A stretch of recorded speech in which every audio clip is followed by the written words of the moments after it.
Di video kali ini kita akan mengintip alur sebuah film berjudul Elegy yang dirilis tahun 2008 lalu. Elegy bercerita tentang seorang dosen yang hobi mengencani mahasiswinya yang paling cantik di setiap angkatan. Sampai suatu ketika, salah satu dari mereka malah membuatnya jatuh cinta. Mungkinkah perbedaan usia di antara keduanya lantas menjadi penghalang mereka untuk bersama? Yuk sama-sama kita temukan jawaban di alur film lengkapnya lur. Check it out!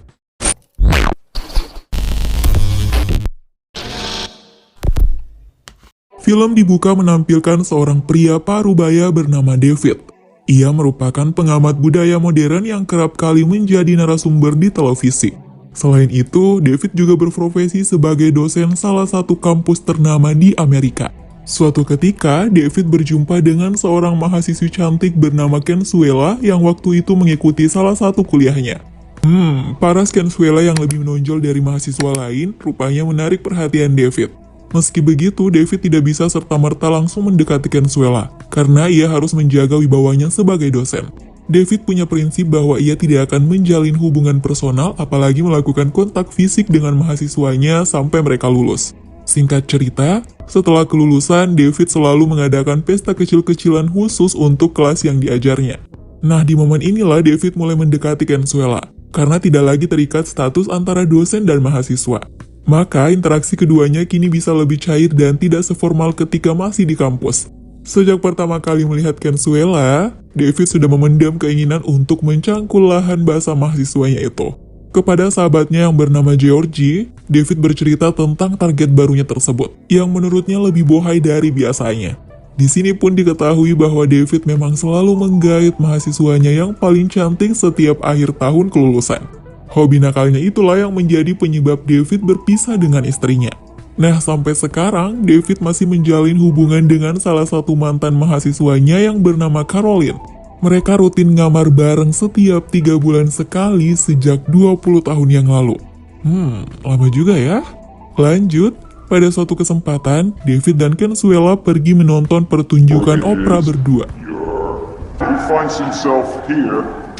Selepas itu, David kemudian mengajak Consuela mampir ke rumahnya untuk sekedar minum-minum. Katanya, di sini mereka ngobrol-ngobrol santai sambil sesekali saling gombal-gombalan. Sampai akhirnya, Consuela pun jatuh ke pelukan David dan mereka bercocok tanam malam itu. Ya, itu berarti mission sukses ya lur. Awalnya David mengira, ia dan Consuela cuma terlibat cinta satu malam dan mustahil berlanjut seperti halnya Caroline. Mengingat usia mereka terpaut sangatlah jauh dan Consuela pasti lebih tertarik dengan pria yang lebih muda, pikirnya.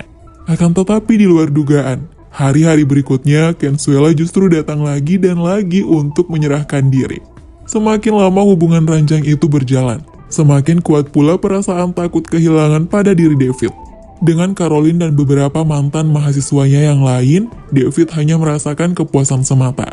Sementara dengan Consuela, selain kepuasan, ia juga merasakan kenyamanan. David sudah jatuh cinta dan selalu ingin berada di sisinya setiap saat. Akan tetapi, David menyadari kalau cepat atau lambat, Consuela akan menemukan pria yang lebih segar di luaran sana. Hal itulah yang membuat David takut menyatakan perasaan dirinya yang sebenarnya kepada partner ranjangnya tersebut. Maka dari itulah sebelum David terlanjur patah hati, Georgie menyarankan agar ia mengakhiri skidi pap-papnya tersebut. Namun siapa sangka, Consuela justru duluan menyatakan cintanya kepada David. Ya tentu saja David amat senang karena ternyata Consuela juga memiliki perasaan yang sama.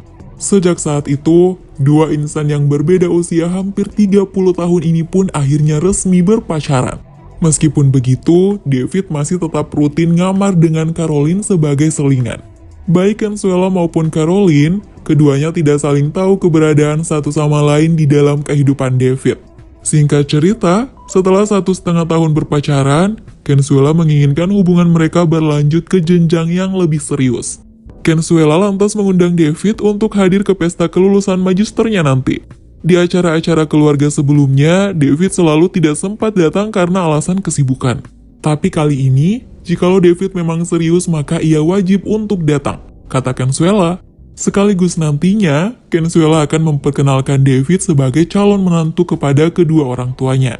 Meskipun awalnya ragu-ragu, David pun mengiyakan untuk hadir nantinya. Nah, pada hari perayaan tersebut, David menelpon Consuela dan bilang kalau ia terjebak kemacetan parah sehingga tidak sempat datang ke acaranya. What just happened? My car's broken down. Padahal sebenarnya David memang tidak mau datang, karena ia cemas jikalau harus bertemu keluarga Consuela. Ia tidak bisa membayangkan apa yang dipikirkan orang-orang di sana apabila melihat dirinya yang bisa jadi seumuran dengan orang tua Consuela. Mendengar alasan sepele tersebut membuat Consuela menjadi patah hati. Setelah hari itu, mereka pun tidak pernah saling berkomunikasi lagi. David larut dalam kegalauan karena terus merindukan Consuela. Ia mulai menyadari bahwa telah melakukan kesalahan besar karena tidak berani menghadapi kenyataan. Georgie pun setia menghibur sahabatnya itu dan memotivasinya untuk segera move on melupakan Consuela. Pada suatu kesempatan, David menjadi pembicara pembuka pada acara perilisan buku puisi karya Georgie.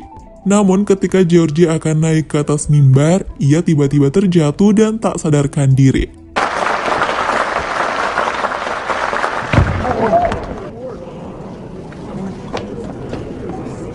Georgie mengalami stroke dan beberapa hari kemudian sahabatnya itu pun meninggal dunia. Setelah kehilangan Georgie, David juga memutuskan untuk mengakhiri hubungan dengan Caroline. Ia kemudian lanjut menjalani hari-harinya yang sepi sendirian. Singkat cerita, 2 tahun pun berlalu. Tepat di malam tahun baru, David menerima pesan suara dari Consuela yang ingin memberitahunya sesuatu. Consuela pun akhirnya datang ke rumah David untuk menyampaikan hal tersebut secara langsung. Rupanya, Consuela sekarang sedang mengidap kanker di kedua bukit kembarnya. David sangat sedih mendengar kabar itu, dan begitu menyayangkan ia tidak memberitahunya lebih awal. Consuela pun punya satu permintaan. Consuela mau agar David memotret kedua bukit kembarnya untuk yang terakhir kalinya sebelum menjalani operasi. Beberapa hari kemudian, David mengunjungi Consuela yang baru pulih pasca operasi di rumah sakit. David menyampaikan bahwa ia akan selalu berada di sisinya meskipun Consuela tidak seperti dulu lagi. Adegan akhir memperlihatkan keduanya berpelukan. Dan film pun selesai.